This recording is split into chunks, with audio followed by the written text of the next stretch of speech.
Hi friends, நீங்கெல்லாம் நல்லா இருக்கீங்க நம்புறேன். டே 89 இன்னைக்கு வந்து பார்த்தீங்கன்னா 10.9 கிலோமீட்டர்ஸ் எடுத்துக்கிட்ட டியூரேஷன் வந்து பார்த்தீங்கன்னா 1 மணி நேரம் 3 நிமிஷம் 22 செகண்ட் ஆயிருக்கு ஓடி முடிக்கிறதுக்கு. ஆவரேஜ் பேஸ் வந்து பார்த்தீங்கன்னா 6.16 வந்து மெயின்டைன் பண்ணியிருக்கோம்.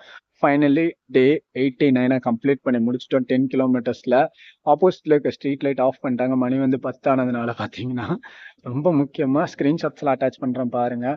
லைஃப்பில் ஒரு முக்கியமான விஷயம் மட்டும் நீங்கள் கவனமாக புரிஞ்சுக்கங்க. என்னன்னு கேட்டிங்கன்னா, உங்கள் வாழ்க்கையில் நடக்கக்கூடிய ஒவ்வொரு பிரச்சனைக்கும் வந்து நீங்கள் உங்களை தான் ப்ளேம் பண்ணிக்கணுமே தவிர அடுத்தவங்கள ப்ளேம் பண்ணிட்டு இருந்தீங்கன்னு வச்சுக்கோங்களேன், ரொம்ப பெரிய தப்பு. நம்ம தான் அந்த பிரச்சனைக்கான காரணமாக இருப்போம்.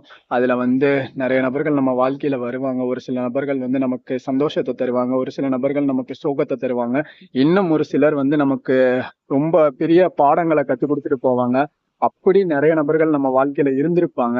அதுல ஒரு நபர்கிட்ட நான் போய் பேசணும்னு நினைச்சேன். அந்த நபர் வந்து திடீர்னு வந்து பார்த்தா, சண்டை போடுறதுக்காக தான் நீங்க என்கிட்ட பேசுறீங்க அப்படிங்கிற மாதிரி சொல்லிட்டாங்க. நம்ம யார் வம்பு தும்புக்கும் போறது இல்ல.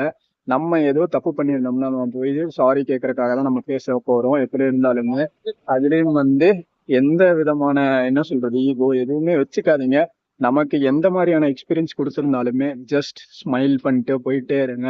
அப்பதான் நம்ம லைஃப் நம்ம சிம்பிளா வாழ முடியும், ஹாப்பியா வாழ முடியும்.